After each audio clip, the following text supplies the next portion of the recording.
Hola, buenas noches. Pues seguimos con la lectura bíblica y en segundo de Samuel les invito a orar. Gracias te damos, Señor, porque nos das la oportunidad de seguir leyendo tu palabra. Bendícenos, Señor, y que esta sea una realidad en nuestra vida, que no solo la leamos, sino que la atesoremos en nuestro corazón para llevarla a la práctica. Bendícenos, Señor, en el nombre de Jesús oramos. Amén. Y ya vamos en el segundo libro de Samuel, capítulo 4. Cuando Isboset, el hijo de Saúl, se enteró de la muerte de Abner en Hebrón, se acobardó y todo Israel quedó paralizado de miedo. Ahora bien, había dos hermanos, Baana y Recab, que eran capitanes de los destacamentos de asalto de Isboset. Eran hijos de Rimón, un miembro de la tribu de Benjamín que vivía en Beerot. La ciudad de Beerot ahora forma parte del territorio de Benjamín, porque los habitantes originarios de Beerot huyeron a Gitaim, donde todavía viven como extranjeros. Jonatán, hijo de Saúl, tuvo un hijo llamado Mefiboset, quien quedó lisiado de niño. Cuando Mefiboset tenía 5 años, llegó la noticia desde Jezreel de que Saúl y Jonatán habían muerto en batalla. Al enterarse la niñera, tomó al niño y huyó, pero con el apuro se le cayó y quedó lisiado. Cierto día, Recab y Baana, los hijos de Rimón de Beerot, fueron a la casa de Isboset cerca del mediodía, mientras él dormía la siesta. A la portera, quien había estado zarandeando trigo, le dio sueño y se durmió. Así que Recab y Baana pasaron desapercibidos. Entraron en la casa y encontraron a Isboset dormido en su cama. Lo mataron, lo golpearon, le cortaron la cabeza. Luego tomaron la cabeza y huyeron durante la noche a través del valle del Jordán. Cuando llegaron a Hebrón, le presentaron la cabeza de Isboset a David y exclamaron: Miren, aquí está la cabeza de Isboset, el hijo de su enemigo Saúl, quien intentó matarlo. El Señor le ha dado hoy a mi señor el rey venganza sobre Saúl y toda su familia. Pero David les dijo a Recab y a Baana: El Señor, quien me salvó de mis enemigos, es mi testigo. Una vez alguien me dijo: Saúl ha muerto, pensando que me traía buenas noticias, pero yo lo agarré y lo maté en Siclag. Esa fue la recompensa que le di por sus noticias. ¿Cuánto más debo recompensar a los hombres malignos que mataron a un hombre inocente en su propia casa y mientras estaba en cama? ¿No debería hacerles responsables de su sangre y así liberar al mundo de su presencia? Entonces David ordenó a sus hombres que los mataran, y así lo hicieron. Les cortaron las manos y los pies y colgaron sus cuerpos junto al estanque de Hebrón. Luego tomaron la cabeza de Isboset y la enterraron en la tumba de Abner en Hebrón. Capítulo 5. Luego, todas las tribus de Israel fueron a David en Hebrón y le dijeron: Somos de la misma sangre. En el pasado, cuando Saúl era nuestro rey, en realidad era usted quien dirigía a las fuerzas de Israel. Y el Señor le dijo: Tú serás el pastor de mi pueblo Israel. Tú serás el líder de Israel. De modo que allí en Hebrón, el rey David hizo un pacto ante el Señor con todos los ancianos de Israel y lo ungieron rey de Israel. David tenía 30 años cuando comenzó a reinar y reinó 40 años. Había reinado sobre Judá desde Hebrón 7 años y 6 meses, y desde Jerusalén reinó sobre todo Israel y por Judá por 33 años.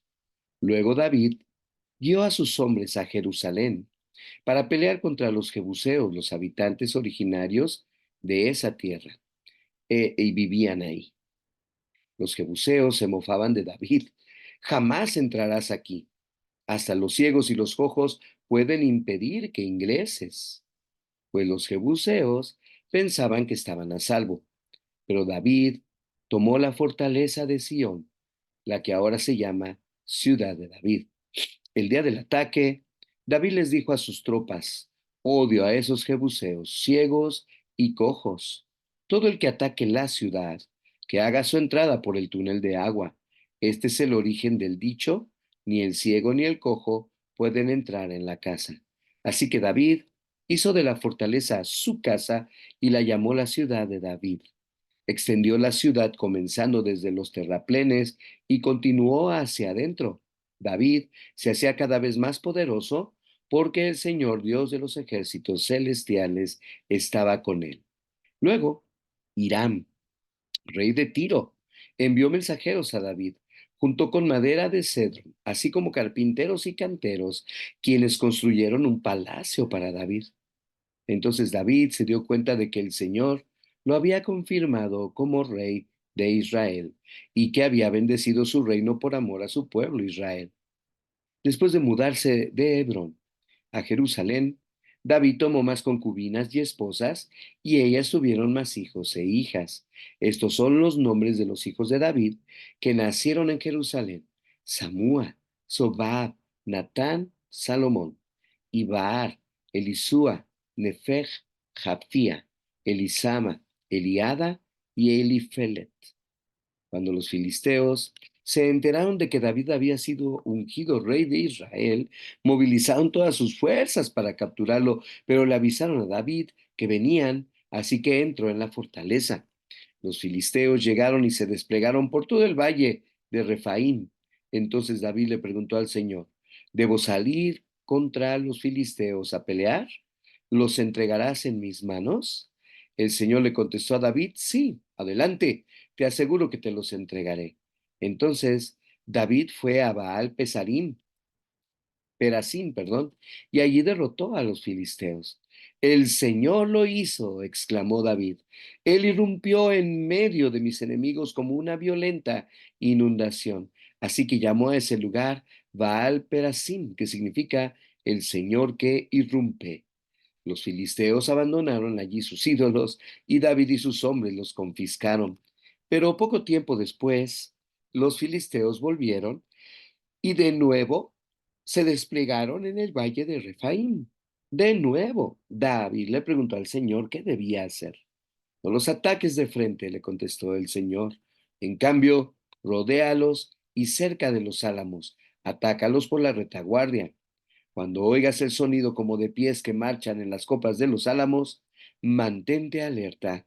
Esa será la señal de que el Señor va delante de ti para herir de muerte al ejército filisteo. Entonces David hizo lo que el Señor le ordenó e hirió de muerte a los filisteos desde Gabaón hasta Geser. Capítulo 6. Entonces David volvió a reunir a las tropas más selectas de Israel, un total de 30,000, y las llevó a Baala de Judá para traer de regreso el arca de Dios, que lleva el nombre del Señor de los ejércitos celestiales, quien está entronizado entre los querubines. Así que pusieron el arca de Dios en una carreta nueva y la retiraron de la casa de Abinadab, que estaba en una colina. Al salir de la casa, Usa y Ahío, hijos de Abinadab, guiaban la carreta que cargaba el arca de Dios. Ahío caminaba delante del arca. David y todo el pueblo de Israel celebraban ante el Señor, entonando canciones y tocando todo tipo de instrumentos musicales: liras, arpas, panderetas, castañuelas y címbalos. Cuando llegaron al campo de trillar de Nacón, los bueyes tropezaron y Usa extendió la mano para sujetar el arca de Dios. Entonces se encendió el enojo del Señor contra Usa y Dios lo hirió de muerte debido a lo que hizo. Así fue como Usa murió allí mismo junto al arca de Dios. Entonces David se enojó porque la ira de Dios se había desatado contra Usa y llamó a ese lugar Pérez Usa, que significa desatarse contra Usa, nombre que conserva hasta el día de hoy. Ahora David tenía miedo del Señor y preguntó: ¿Cómo podré regresar el arca del Señor para que esté bajo mi cuidado? Por lo tanto, David decidió no trasladar el arca de Dios a la ciudad de David, sino que la llevó a la casa de Obed-Edom en Gat. El arca del Señor permaneció en casa de Obed-Edom por 3 meses, y el Señor bendijo a Obed-Edom y a los de su casa. Entonces le dijeron al rey David: El Señor ha bendecido a los de la casa de Obed-Edom y a todo lo que tiene a causa del arca de Dios. Luego David fue y llevó el arca de Dios de la casa de Obededom a la ciudad de David con gran celebración. Cuando los hombres que llevaban el arca del Señor dieron apenas 6 pasos, David sacrificó un toro y un ternero engordado, y David danzó ante el Señor con todas sus fuerzas, vestido con una vestidura sacerdotal. David y todo el pueblo trasladaron el arca del Señor entre gritos de alegría y toques de cuernos de carnero. Entonces, cuando el arca del Señor entraba a la ciudad de David, Mical, hija de Saúl, se asomó por la ventana. Cuando vio que el rey David saltaba y danzaba ante el Señor, se llenó de desprecio hacia él. Así que trasladaron el arca y la colocaron en su lugar dentro de la carpa especial que David le había preparado. David sacrificó al Señor ofrendas quemadas y ofrendas de paz.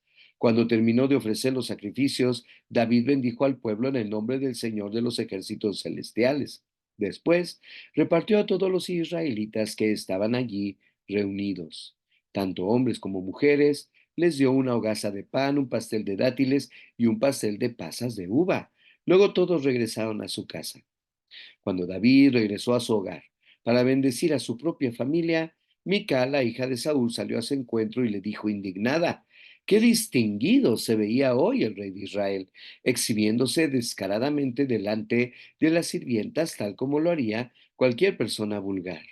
David le replicó a Mical: «Estaba danzando delante del Señor, quien me eligió por encima de tu padre y de su familia.